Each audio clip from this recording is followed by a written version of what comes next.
But I think one of the main things that I've struggled throughout is bringing people along, that we move super fast and we have to realize that people don't see the world the same way we do. And we need to stop and bring them along. And bringing them along means showing them, what the end is and what the steps are going to be. I'm Tracy Lovejoy. And I'm Shannon Lucas. We are the co-CEOs of Catalyst Constellations, which is dedicated to catalyzing innate change makers to accelerate positive change around the world. This is our podcast, Move Fast, Break Shit, Burn Out, where we highlight catalysts that are creating amazing change in the world. One such catalyst is here with us, the amazing Daniel Elizalde. Hi, Daniel.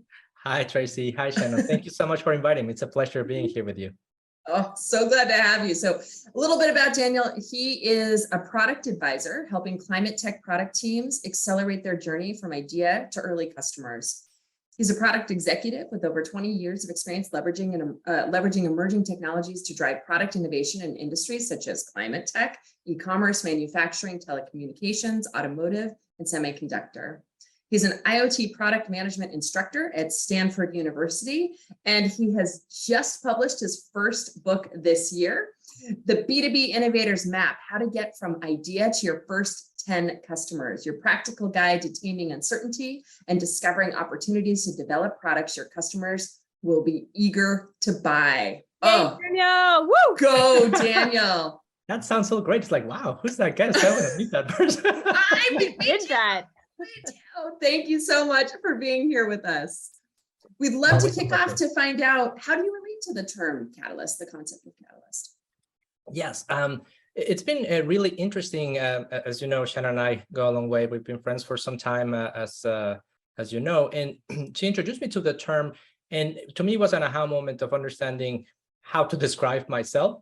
From my 20 years of professional experience, I've always been working in what you would call innovation. I was always, even though I was working in big companies, I was working in the cutting edge of that company. For example, my first job was at a company of industrial automation, National Instruments in Austin.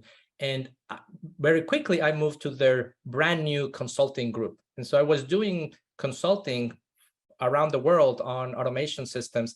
And this was a brand new thing for the company. So we were catalyzing that transition from being just product to products and services. And then I moved to a system integration company, and I became the first product manager for a data platform. So that was like, so I don't know what this is, but we'll do it, right? And then throughout my career, then I joined as the director of programs for a UX agency, and I was tasked with building that team and figuring out what that should be, and so on. And so it's always been, I've been attracted to it. And although, when I sit back, I complain that I like all this, that I would like to have structure and I would like to have all these things so that I can just come in and do my work, I never end up choosing that. So when I read your book and I talked to Shannon, it's like, oh, maybe that's because I'm a catalyst, right? And so since then, I started teaching at Stanford. Now I run my own coaching practice for climate tech. So that's always been what I've been attracted to unconsciously, I guess. I love that description so much. And I think there was a podcast I was on not too long ago. It was called Plan Z. And it was like, what would you do if right now didn't work out? And I feel like all catalysts have that moment. They are so tired. Maybe it's a time of trauma. There's, the burnout. And we're like, I just want to go do fill in the blank. I want to go back and be a server, or I want to just sit at the front desk of the building and say hello to people, right? That exhaustion of maybe I don't want to have to start again. Mm-hmm. And then what's the job you pick? It's always the hard job that comes with amazing challenges and is really exciting and a steep learning curve. Yeah. I always tell my wife, Megan, it's like, oh man, I love coffee and Starbucks is hiring. Maybe I'm a barista, and maybe I can improve their process here, and maybe we can. Exactly. Yep, exactly right. So, well, anyway. In that vein of what is catching your attention and where you're getting solve problems today, what is it that you're working on these days? We'd love to hear what you're catalyzing. Yes, I've always been very passionate about fighting climate change. For me, it's very personal. I grew up in Mexico City. One of the most polluted cities in the world. And I I experienced that pollution and the impact of burning fossil fuels very early on, right? I remember not being able to go to school because it was pollution day. And I remember having like walking out the door in my house and having the dead birds on the street because of the pollution. So for me, it's always been there.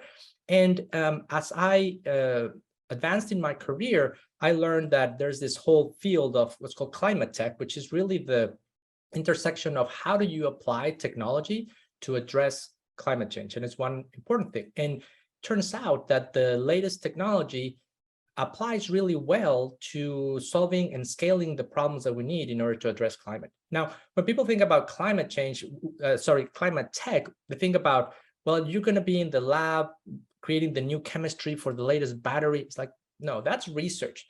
Once something is ready to be commercialized, then you go into digital technologies that use IoT and 5G and cloud and the more quote unquote mainstream technologies and do that, right? So because I have a product background, a technology background, and this passion for climate, I've been focusing on mentoring and advising climate tech companies to help them accelerate their journey and bringing a lot of those learnings that we've had in the software industry in the past 10 years and applying them to climate tech so that we don't have to make those mistakes and they can innovate faster, because the better they do their job, the better we'll all be as a society. I'm hearing such interesting transitions, that taking knowledge from one place to another. Can you talk a little bit about what that journey has been like for you? Yes, it's been a really interesting journey. And for me, it has been somewhat planned because I've always been able to sit back and say, what do I like and what am I kind of good at? And then the direction that I want to go, what do they need? So for example, when I started in this climate journey many years ago, I started looking at climate is so big, so how can I contribute? What kind of skills do I have to contribute to it? And it turns out that one of the areas that is very important is transitioning away from fossil fuels to produce energy and to create, put renewables. Well, if you connect renewables, they need to be connected to the grid and they need to be monitored for many reasons, right? Well, the technology that you use to monitor those things, it's the same technology that I was using in manufacturing. And some of those components are the same components I was using when I was working in e-commerce.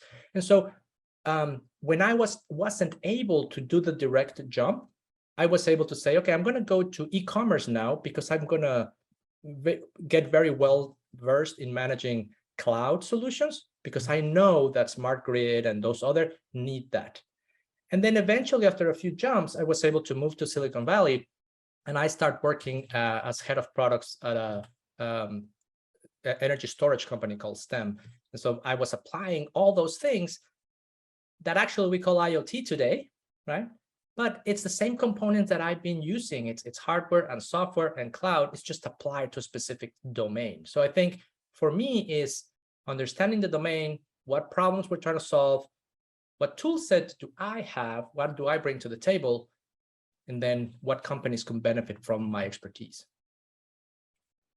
There is so much that you're sharing that is lighting up in my brain. One, I love, we've always heard, right, that it's really helpful to innovation to have people that come from outside the field come and look at a problem in a new way. Mm-hmm. And it's such a really visceral, tangible example of, if I had been sitting in the climate world looking at the same tools and kind of going, native within that, I wouldn't know the things coming from a different environment and saying, oh, they're exactly the same tools. Like, what a gift that your outsider perspective could come in and help look at the problem in new ways. Yeah, I think it's interesting. And as we were talking before the recording started, stepping back, I can think that my superpower, so to speak, is living in the intersection of climate, innovation, and technology. And so technology is one piece, but for example, as I talk to a lot of CEOs and innovators right now that are working on climate as an advisor, I realize that a lot of the challenges that they have are not technological, they're innovation challenges. Who are my customers? What target markets should I follow? How should I prioritize? How do I figure out regulation in my roadmap. All those things are innovation / product management challenges. And all of those are what I put in my book, like the actual structure on how to deal with it. And so it's not only coming in from a technology perspective, but what I'm seeing some of the challenges right now, a lot of these companies are coming strictly from the climate world, and they don't know how to develop, monetize, and scale digital products. And so the expertise that I've had in that field in other industries is what they don't have. In fact, when I got my job as a head of products at this energy storage company, the hiring manager was telling me, well, one of the concerns I have is that you don't come from the energy industry. And I told her, you have 50 of those, but you don't have anybody that has my background. You pair me up with the right people, we can team up and we can actually solve the challenges that you have, right? And she bought it, so that was lucky. Congratulations, smart choice on her part. I would really appreciate if we could go a little bit deeper here for the audience of what are the learnings. It is incredibly, as you know, common for Catalyst to move from organization to startup to consultant, and you have lived these movements in a very successful way. What are some of the learnings that you've been gathering on your journey in that movement? Yeah, that's a really good question. I think that some of the challenges or some of the learnings that I've had is understanding how each of the companies that you are working at, how do they operate? If you work at a startup, the constraints and the needs and the challenges are very specific. And then when you move to a large corporation, a multi-billion-dollar corporation, they have plans for the same outcomes, but they work very, very differently. So your startup learnings can come into play, but you have to make sure that you align them correctly with how the culture of this big company operates. And then if you start your own business like myself, when you have your own practice, very different, right? And so all of a sudden, trying to understand all the things that I know and how do I apply them to the new challenges of running a single person consulting firm. And so it's about, I think, being self-aware that you're gathering a lot of information and not all of it will apply exactly as you learned it in the other companies. You have to extract the nuggets and then, okay, this is how we apply it into this other company. And that's what actually opens the door for these things, because large companies might think, yeah, you have a startup mentality, but then when you start talking to them, it's like, well, this is not going to work the same way. How can we leverage my expertise? And that is what makes you a more, an executive catalyst as opposed to a junior catalyst, so to speak, right? Yeah, that bringing that experience and wisdom that comes with you. So how do you kind of keep a sense of yourself, right? Like it could be easy to look at you being very different place to place, but every time I interact with you, you have such a deep sense of self, and you just said this in self-awareness. How does that evolve, and how do you keep that kind of central sense of grounding? Yeah, thank you. I'm glad that it comes like that way. I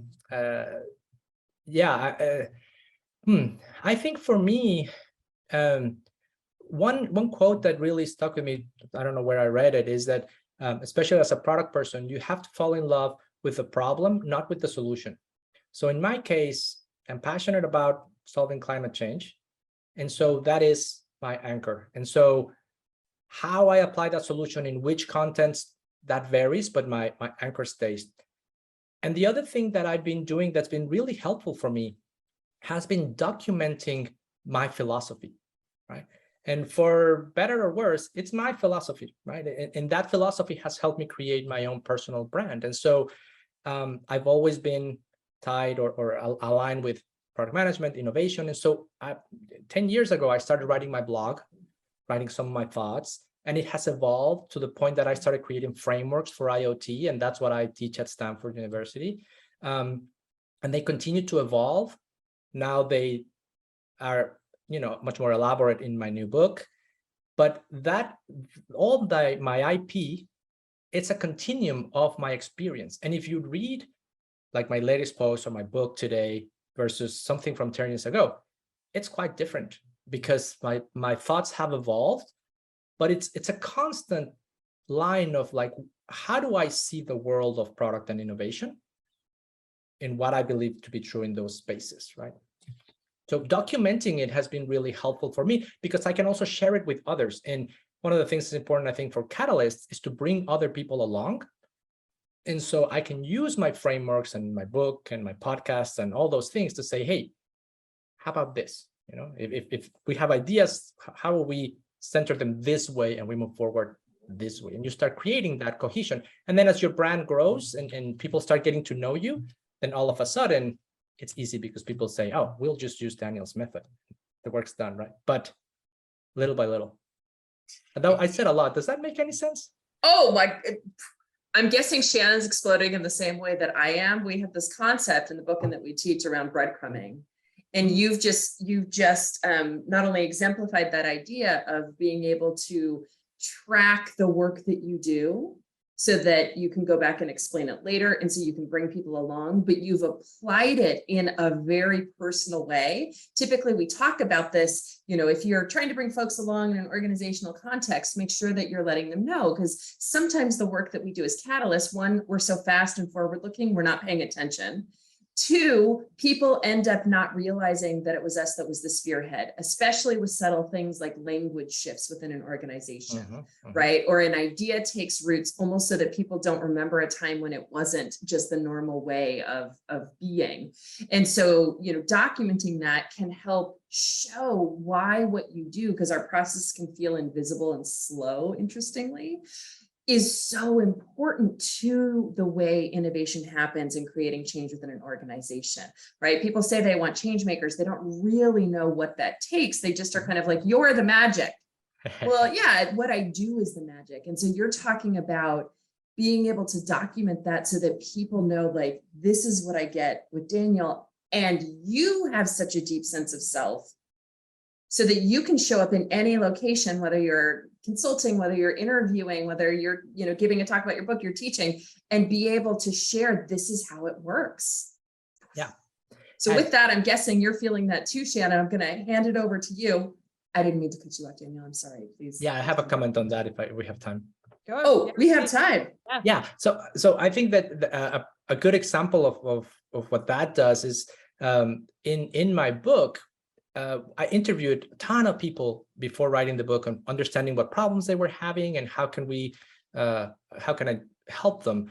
And it turns out that, you know, the word innovation, everybody says we need to innovate, but very few people understand what that means. And so with my book, I set out to create a map, a 6-step process that says, this is what it means. And in fact, as I was doing all this, I didn't want to write a process book because I felt, you know, I'm a catalyst, I don't do that. But it turns out that everybody really latched onto that. It's like, oh, you're writing a process, we love it.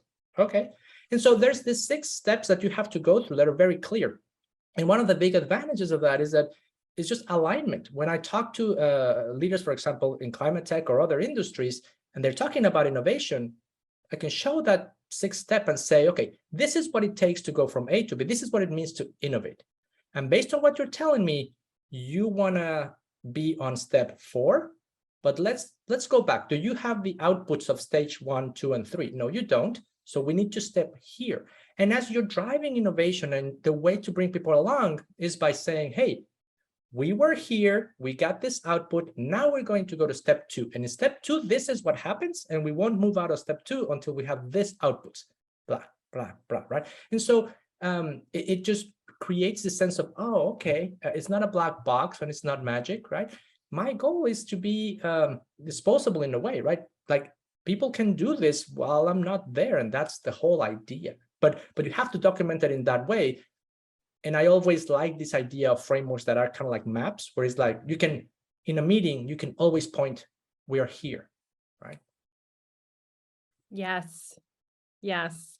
And there's another thread. I think we should have another conversation about the personal brand. Like for me, the breadcrumbing as a personal brand journey is so interesting. And just to like the catalyst out there, I think that at the beginning, there can be this deep sense of imposter syndrome, right? Because you're not the expert when you start that. It's an explorer. We've heard what your journey and your exploration was, but it's about stepping into the conversation. It's about like how which conversations you're engaging with. You had this North Star, and that North Star was bringing you, in different ways on this journey. So let's unpack that sometime. Yeah, of course, I'd love to. Yes, Cool. yes. Okay, we're going to shift to rapid fire. So our first question is, what piece of advice do you have for our listeners? Or said another way, what do you wish you had known about being a catalyst when you were 20? Yeah, so first of all, I would have wished to know that I was a catalyst and what that meant. So that's the work that you're doing on that front is fantastic. But I think one of the main things that I've struggled throughout is bringing people along, that we move super fast and we have to realize that people don't see the world the same way we do. And we need to stop and bring them along. And bringing them along means showing them, what the end is and what the steps are going to be to take there. So I wish I had stopped more and taken the time to bring people along, because what happens, especially when you are more junior, even if you're senior, when you lose people, you lose support and you're fired or, something. So it's very important to make sure that you do that. So I wish I knew that, not only that I needed to do that, but how to do it earlier. It's so important. It's so important. I hope everyone is listening to you out there. What advice would you have to executives or other leaders about identifying and engaging their catalysts? Yeah, it's a great question. I was thinking about it, and I think it's very important for leaders to invest in identifying and also cultivating a catalyst, because there might be a lot of people that don't know their catalyst. And so the way I was thinking about it is that today in companies, it's very common to do things like the DISC model, where you can do a personality model. So you're a D or you're an I, and based on whether you're a D, you change your communication style and you change how you engage with others. And there's whole trainings on that. It would be very powerful for leaders to take the time to do those kind of things and say, well, if you are a catalyst, this is how you engage with others that are non-catalyst. Or if you are a non-catalyst, this is how you engage with somebody that is a catalyst, right? So there are some elements like that in corporations with personality tests, but I think that it goes deeper into how people work and how people engage. And so I would encourage leaders to take the time to understand this, because they can get a lot of mileage out of catalysts.